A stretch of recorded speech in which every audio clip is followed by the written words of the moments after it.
contract talks went on into the evening and agreed a deal. We shook hands and it was a Friday night. I said, will you come back Monday when the offices are back open? Because it was obviously end of season. So I said, yeah, no problem. Went back to Cork. Obviously went on the piss for a few days.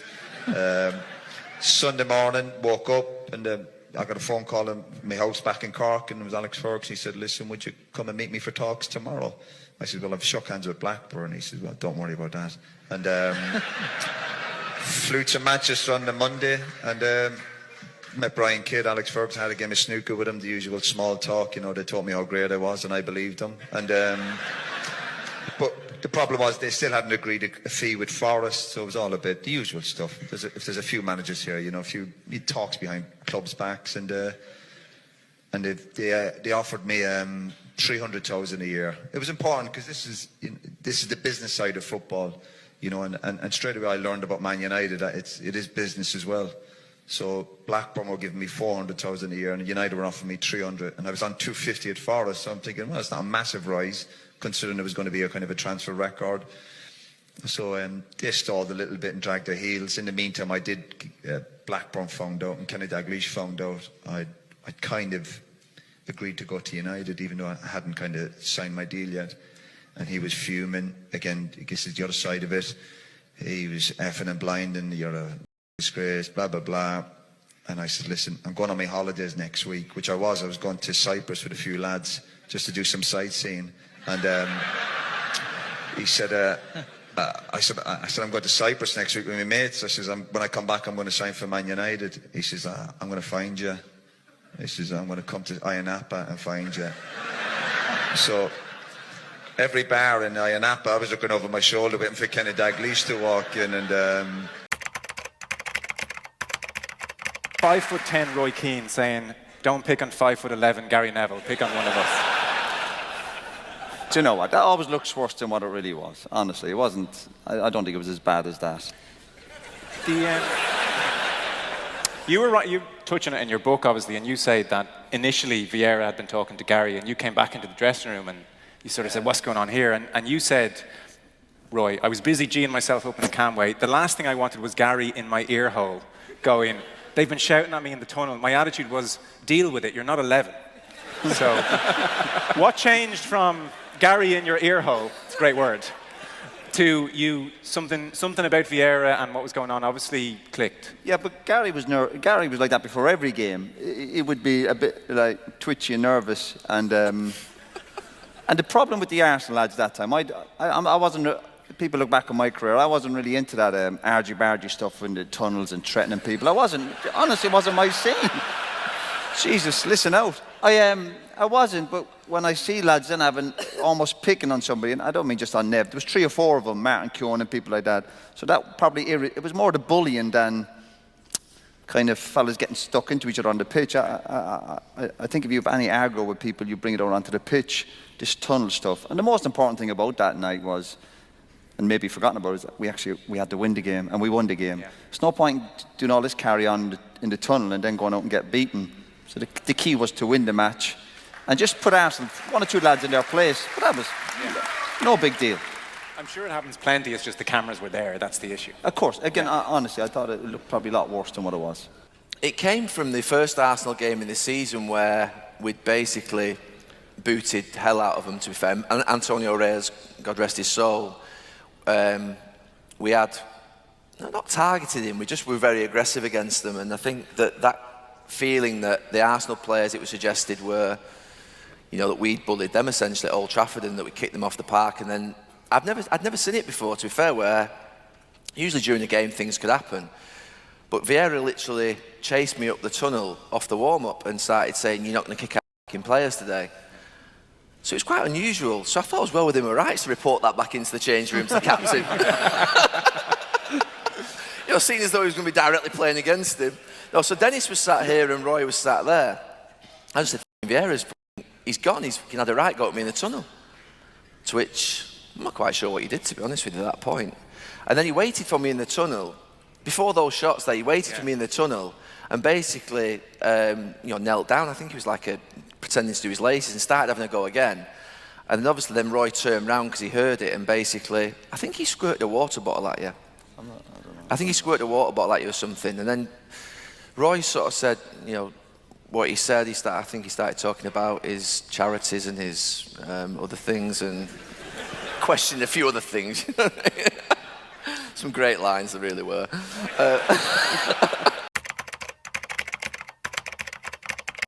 I got to tell you my Roy Keane story. Have I got time? You have got time. Right, he was manager of Sunderland. Yeah. I was in the Marriott Hotel in Cromwell Road, Kensington, right? So he's the manager of Sunderland. Now, we used to stay there. We don't stay there anymore when doing Sky. So I get in the lift on the 4th floor down to the ground. 3rd floor, it stops. Roy Keane walks in. So Sunderland was struggling at the time. So you know what it's like with the lift. So the lady goes, going down. I said, I think she's talking to you, Roy. And to be fair, he looked up and he didn't give me the glare. I could see a glimmer of a smirk. That's wonderful.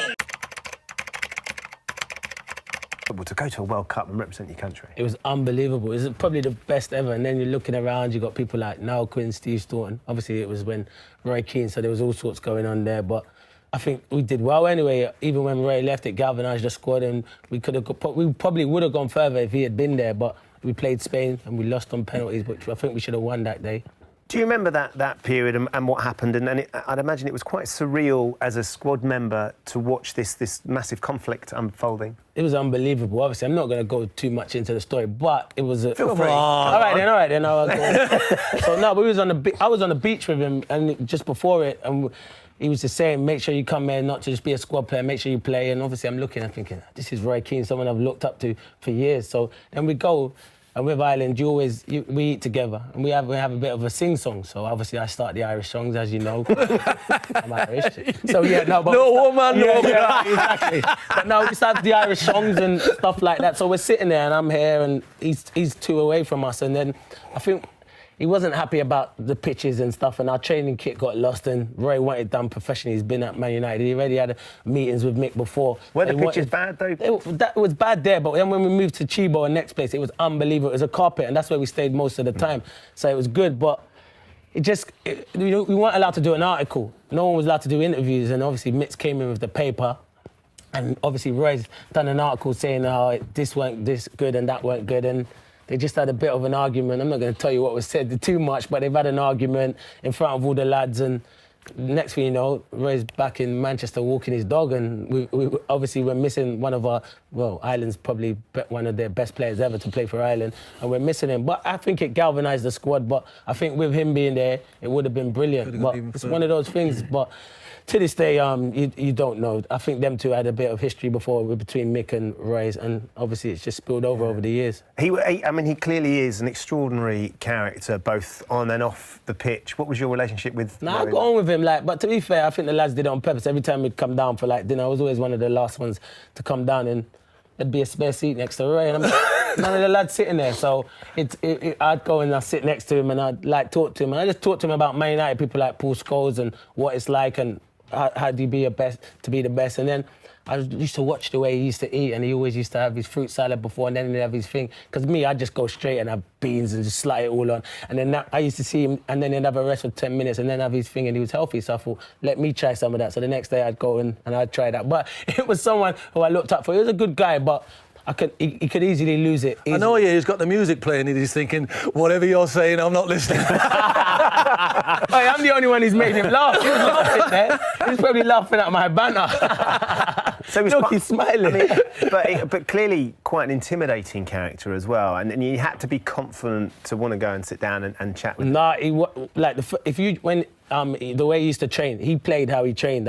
He always, and if he smashed the ball, we'd be doing a circle, smash the ball to you from 5 yards, and you'd be like, well, it's a bit too hard for that. He's like, if you can't deal with it, you shouldn't be here, because at Man United, that's how we train. So he was like that. He was always trained as you play, but he set examples. Like the first time I went and trained there, I see him with shorts and these black Diodora boots, and his socks were high up, and I was thinking, nah. And then when we got into training, he was unreal. He don't give the ball away, and he's finishing, and he was better than I thought he was. But he was a leader, and he wanted to do the best. Obviously, he can have his ranting waves. He has obviously his demons where he can lose it every now and again. But that's him and that's his character, and you will never take that out of him. I just remember one game where we played, and he had a goal for giving a bad ball.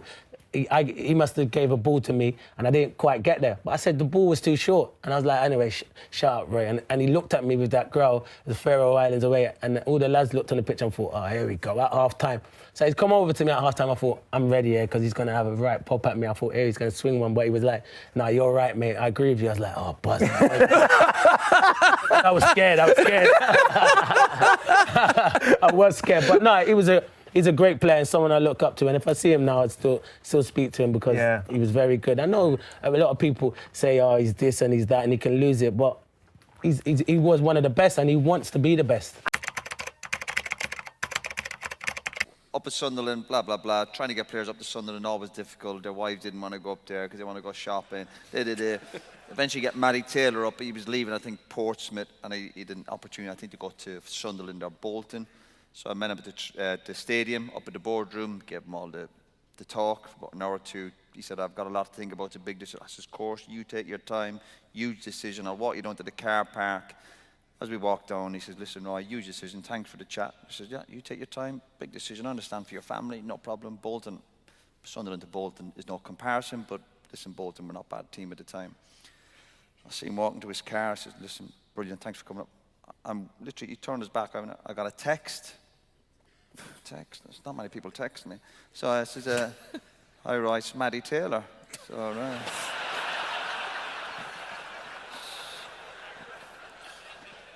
so I've got my phone. I think it was a BlackBerry at the time they were in, and I went, I can see him getting in his car. I've decided to go to Bolton. I'm waving him going out the car park.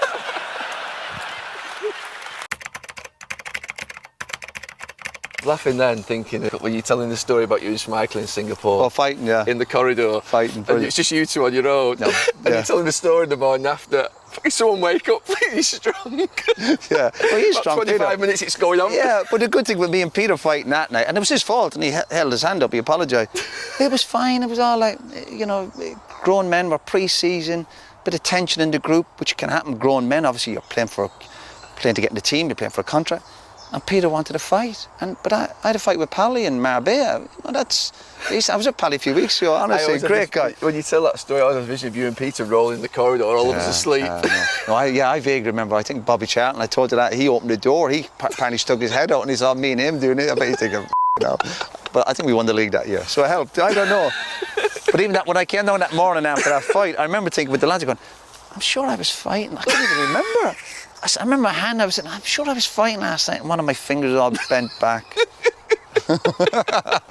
And then I think Butty was on the scene, to be fair. Butty was He's always around, wasn't He's he? around Butty, and he explained what happened, and I think Peter had a black eye, to be fair to him. I remember when I first signed for Man United, Roy Keane was still there, and he would scare the life out of me. Like, he would say, he would just say whatever was in his mind, and it would put everybody on the back foot straight away. So you don't even know how to talk to him, don't even know how to interact with him. He would say it as it was, so bluntly and so honestly, yeah, that you'd be going, oh my God, you can't say that. And he would just say it out loud in a changing room full of grown men. He would scare me so badly, right? That just speaking to him, hello, Mr. Keane. You weren't like that. I swear on my life you're like that. Everybody's like that with him. Keane. Mate, he would fight. I played one game with Roy Keane, right, and it was a reserve team game because he was going through the motions of leaving Man United, right. I think they were on pre-season tour, and he'd fell out with the manager at this point. This is when he went and signed for Celtic, and I played one pre-season game with him, right, and within 5 minutes of my very ever first reserve team game for Man United, I rolled the ball out to him, and because it wasn't rolled at the right speed, he turned round, put his foot on the ball, and shouted at me. And I'm this 22-year-old kid just signed, and I'm thinking, no. And he stopped the game to shout at me, and I'm thinking, wow, this guy is different. What Roy doesn't know, that was my 4th packet of crisps and my 2nd fizzy drink. So if he'd known that, he'd be more disappointed with me, wouldn't he? Are you a fan? I like Roy. Yeah, he came to Celtic at the very end of his career. Might have had something to do with his testimonial 6 months later. He was only there for 6 months, but he actually gave me that watch in his testimonial at Old Trafford. Ronaldo scored the goal. They beat us 1-0, Manchester United versus Celtic. But no, I thought he was a great guy. He was a great experience to play with such a world-class player, you know. You know, a lot of people talk about his temperament and his nastiness, and you know that's the way Roy works. You know, that's the way that he functions, and that's maybe why he struggled in management. You know, maybe he's better off just sticking as a number 2. You know, because when you're in charge, you know, when you're a player, you're okay, you can do that. And I think he was given carte blanche under Sir Alex Ferguson to dig a few of the Manchester United players out. When you go into management, I think you've got to be a little bit. You've got to know how to speak to people. You've got to know how to gain respect of people. So maybe that's why Roy is assisting at Republic of Ireland under Martin O'Neill, and also at Aston Villa under Paul Lambert, my ex-captain at Celtic. So maybe Roy should stick to being an assistant. What of what he's been saying in his book, not just about yourself, but about other players as well? Well, he's warts and all, isn't he? He's gold. He's gold for the press. You know, he's very honest. They loved him at ITV. They were paying him 10 times more than what they pay anybody else, because they know that Roy would come out and say things. You know, and a lot of people in the media, they say a lot without really saying anything. You know, it's important to be honest without being controversial, if you like. And I'm sure Roy goes home at night and he can sleep like a baby, and when his head goes on the pillow, he can look himself in the mirror and say, well, I was honest. And there's a lot of people in the media that can't say that. Actually, before the Villa loan, Yeah. I'd been to Roy's house because we lived very close to each other. He sort of sold me the Villa project. So he was assistant at the time? He was assistant to Paul Lambert. Paul Lambert, yeah. Sold the project to me. I really liked the idea of it. I was also speaking to Roberto, Martinez, who I'd worked at Wigan with. So I sort of, I probably should have been a bit more transparent and said, no, I'm speaking to Everton as well. Anyway, I didn't commit to Villa, but I sort of said, oh yeah, let's hope we can get things done. You were just you were cock teasing him, weren't you, basically? I don't want to admit to that. You don't want to cock tease Roy Keane, surely. I don't want to admit to that. And then, yeah, deadline day, I basically, out of respect, text him saying, I'm going to sign for Everton. He texted him, shit house, actually. Just ring him. Nah, just text him. He won't be able to pick up anyway. He'll be busy. Yeah, he'll be busy. Anyway, he's sent me back a mouthful. Not happy. Not happy. Anyway, the deal between United and Everton fell through. I ended up going to Villa on loan. Oh, no. And the thing is, the next day I trained at Villa, he worked there, he was on island duty. So the nervousness of not seeing Anxiety. him again, when I had to go through twice. The first day I thought, he's going to be there. Like, how's we going to break Were you his going ice? in there genuinely going, is Roy in today? Or? I was like on the M6 on the way down thinking of icebreakers. Funny story. What's my jokes like? And then I had to go through them icebreakers again when he returned from Ireland. But anyway, it was fine. What was it like, that first interaction? Did he give you a little, did he try and like put it on you, or was it just like, nah, don't forget about it? Yeah, he was more like that. He was fine. He's got them piercing eyes, hasn't he?